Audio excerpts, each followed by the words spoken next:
So welcome everyone. It's nice to see you. Also to those of you who are listening to this online, welcome. Now, are there any questions?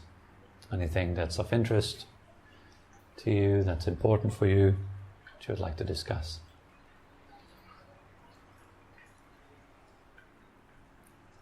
So everything about the practice, is it clear? Do you know what you're doing? Do you know all the steps? Do you know what kind of cause leads to what kind of result? To do your practice alone is difficult? Yes. So let's go through that a little bit, because I do believe that you're not alone in this. There are a lot of people who find it incredibly difficult to do their practice alone by themselves. And yet it's so vital to do that. It's so important to be able to do that. And alone implies a few things, right? But first of all, let's have a look a little bit at the benefits of doing your practice alone. Why would you do it? So there's various different ways of doing your practice. You can do it in groups, right? Which most people find a bit more easy. You can do guided meditations. You can receive some sort of guidance, listening to some recorded materials. That also a lot of people do. Another way to do it is probably like have a sort of script in front of you, and then you kind of move through this script step by step.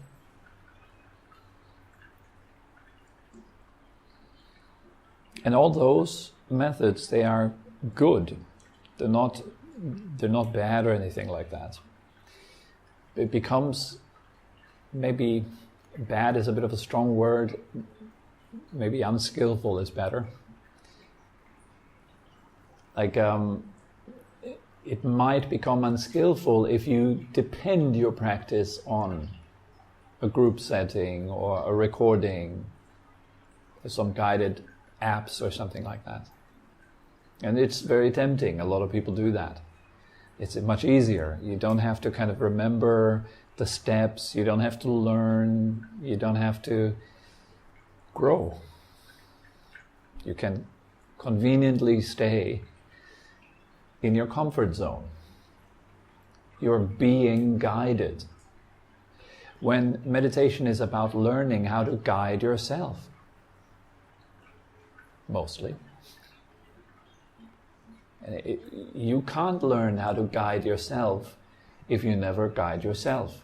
So here's the very first benefit. Learning to practice by yourself means learning to guide yourself.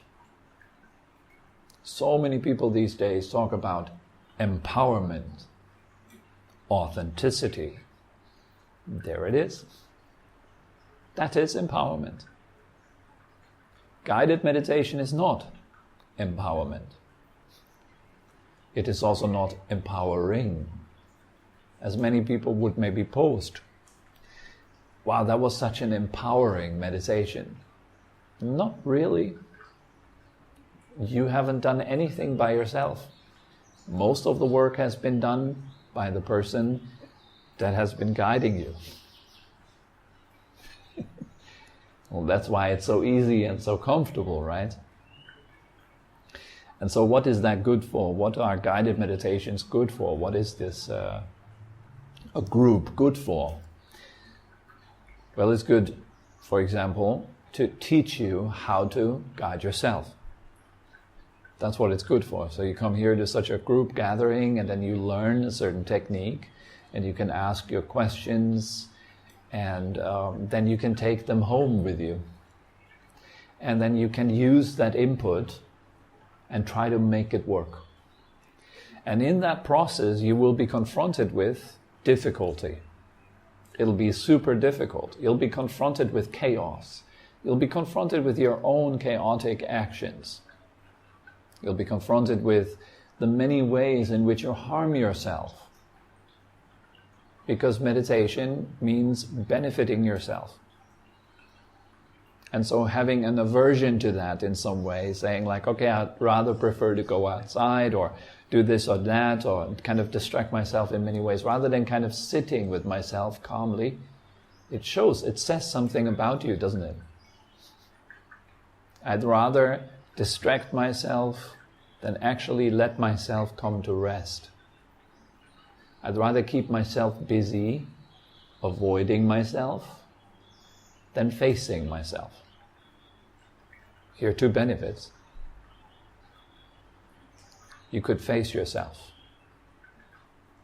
Why is that a benefit? When you face something, you learn about it. You can learn something about yourself.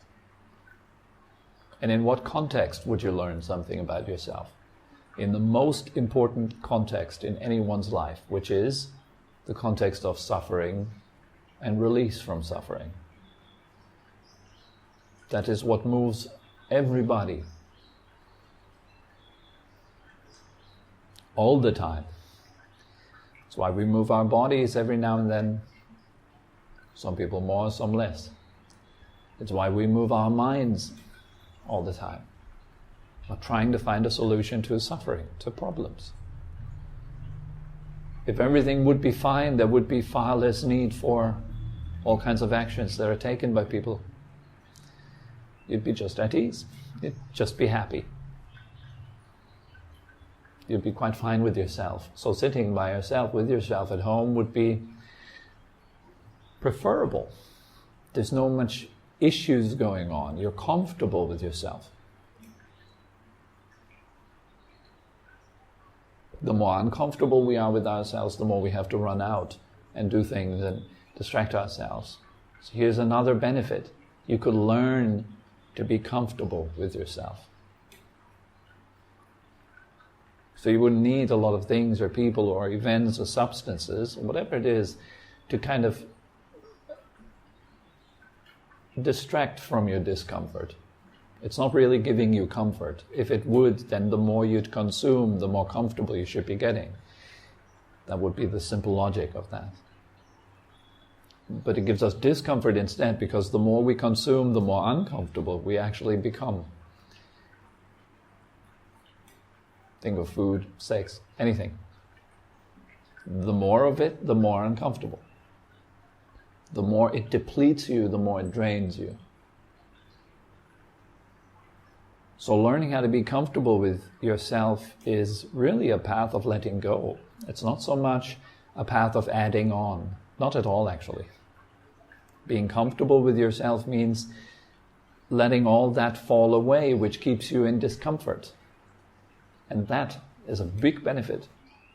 And you could only learn that if you learn the art of being uncomfortable skillfully. You're not just sitting there at home being uncomfortable for half an hour. It's not the point. If that would be what you are going through, and some people unfortunately are, then you have to course correct. You have to reorient yourself. If discomfort is the outcome, if you're constantly uncomfortable, that's not the point. Many people, they would sit down and have that feeling of, here we go, another hour of stress. I'd rather be watching Netflix than sitting here calmly and, like having to watch my breath. It seems like a drag. It seems like uncomfortable, difficult work, hard work. And yes, it is. It is hard work, but the hard work is to let go of making things hard for yourself. And in order to do that properly, you have to first see how you're making things harder than you would need to for yourself. This is so beneficial, it's so wholesome, so good for you. So you want to think like that. What's in there for me? Why would I do this? What would motivate me to actually sit down and do the hard work?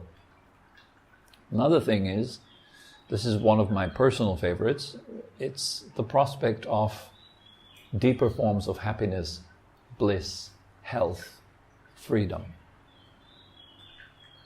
that are possible with meditation practice. It's like you're training for happiness. Like some people go to the gym, they're training for muscular gain, Some people go to learn self-defense or something. Also, there's a purpose behind that. Something that moves them to do that. There's a whole lot of things that move you to do things during the day. Why would you go and wash the dishes? Why would you go and eat? Why would you train and exercise? Why would you learn something, read a book, etc.? We're doing it because something pulls us, something moves us to this point.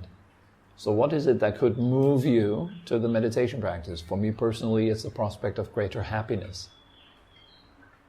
We all like to feel good, right? What if you could feel much better than you could ever imagine?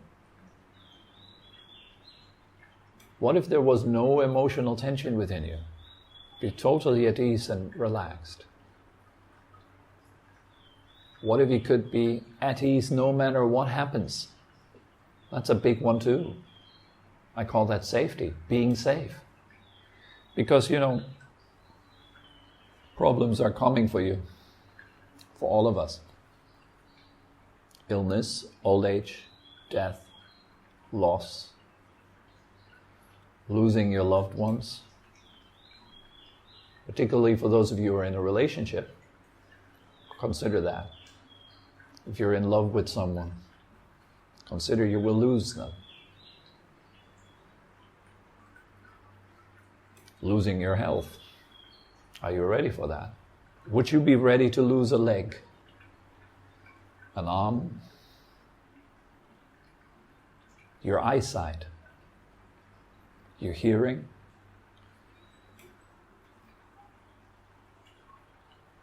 There's all kinds of disorders. I remember my teacher in the monastery, he had a huge encyclopedia of illness. It was a huge book. It was big like that. And he told me one day, it's like, you have to read it. I've just found out there are about like 400 or so diseases just related to the eye.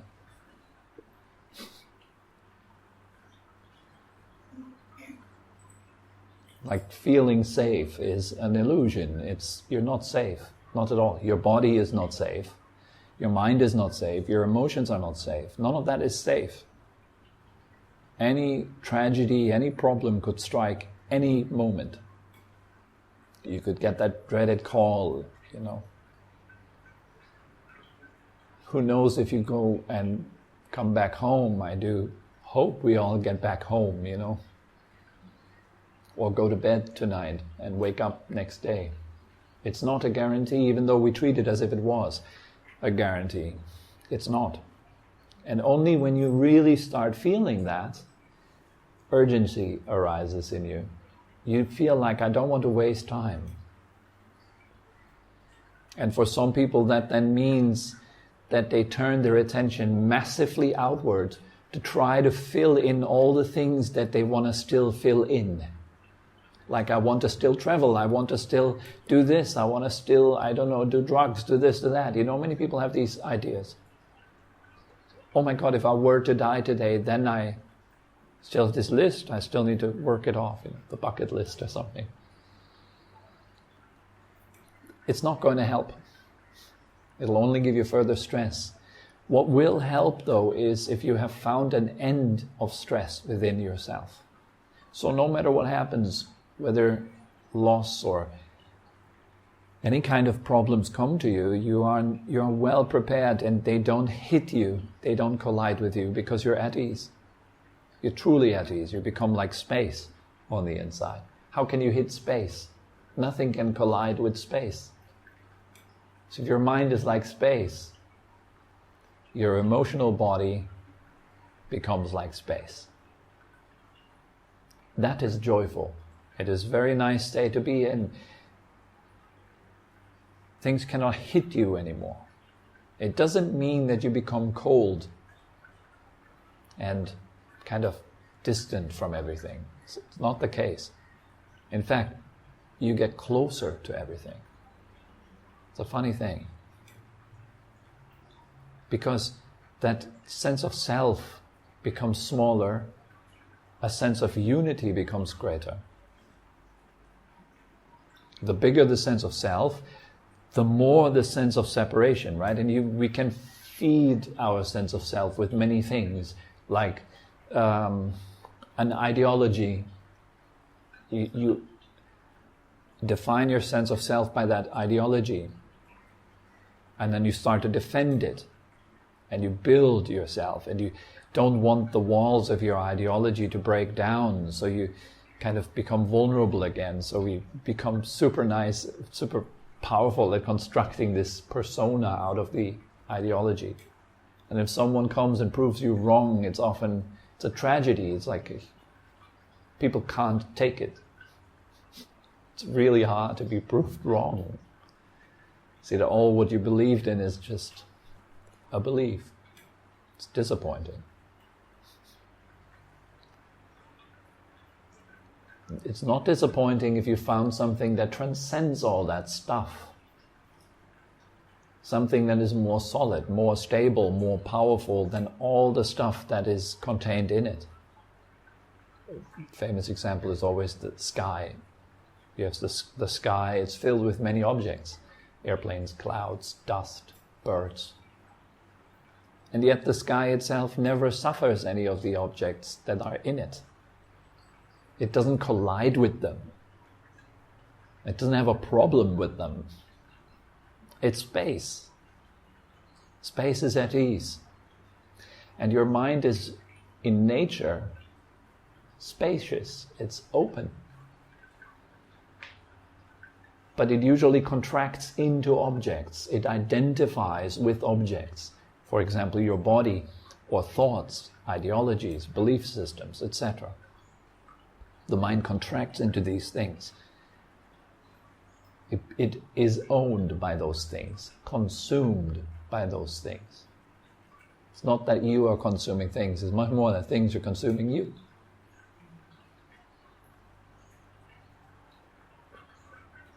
So there is urgency to sit down and meditate every day and practice by yourself.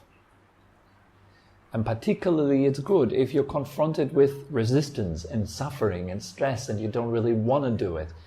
It's a wonderful opportunity to build some healthy self-respect also. Like doing something that's difficult every day. Makes you look up to yourself. Respect yourself. Like doing all the things that are easy. You cannot respect yourself. At the end of life, you've just done what comes easy. You've never really grown. Right? If you only do those things that are easy, you never grow. That's the problem. It's comfortable though. Comfort is a devil. It's a real problem. It keeps us from growth. Because it's comfortable, it feels good. It's all the foods that taste really good very often that are not good at all for us. That they have all these kind of little flavors and stuff inside which are causing cancers and whatnot. You eat chips, right? You know, when you eat potato chips or something like this, they have all these kind of flavor stuff inside that makes you can't stop. You open a bag and you just can't stop until the bag's empty.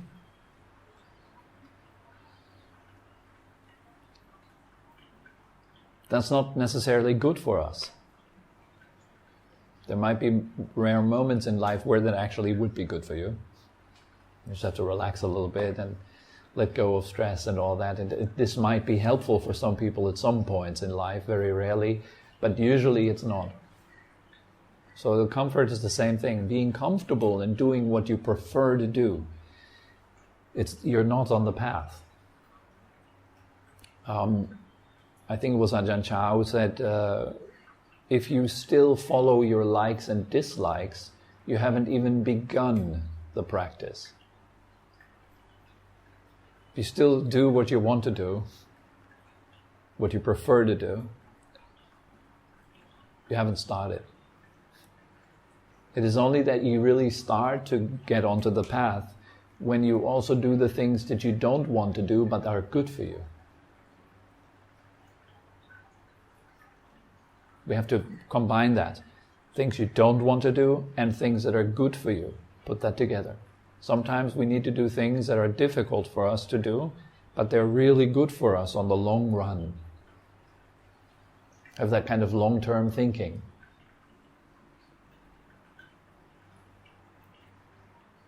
and imagine yourself.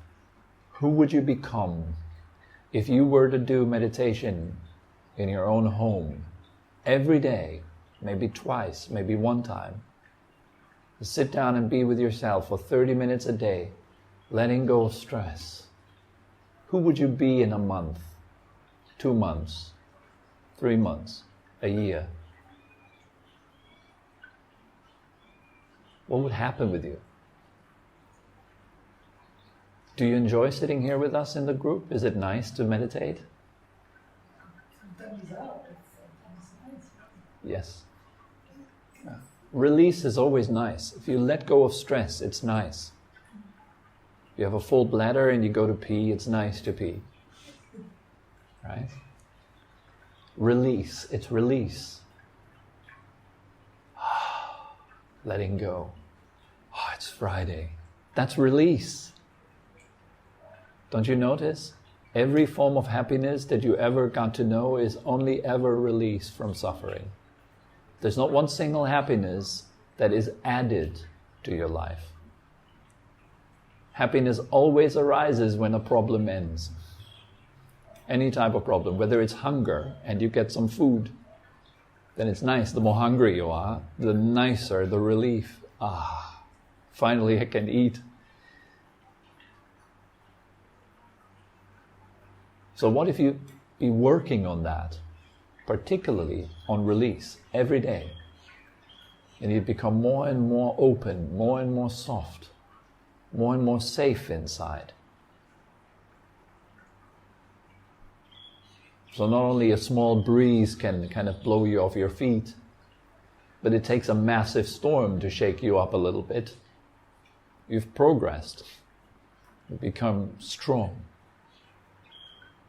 You can deal with the difficulties of life with ease. It doesn't sweep you off your feet.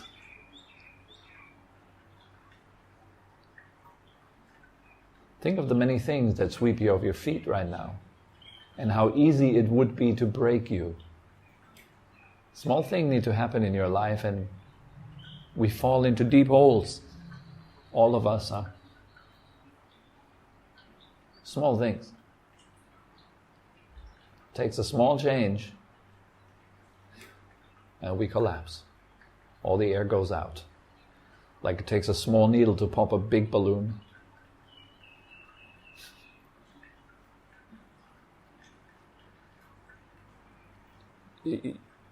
If you feel that you're surrounded by needles and you're a balloon, then you understand the need for meditation practice.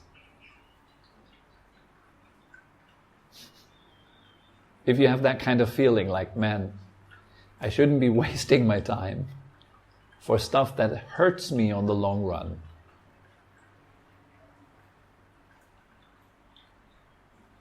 Instead, I should use my time wisely and skillfully so that the balloon becomes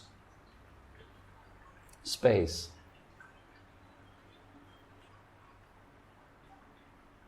And that space has no problem with needles. It can't be popped. And the balloon has to discover that type of space within itself. If you're still attached to your skin, you can pop. That's why we meditate and turn inside, right?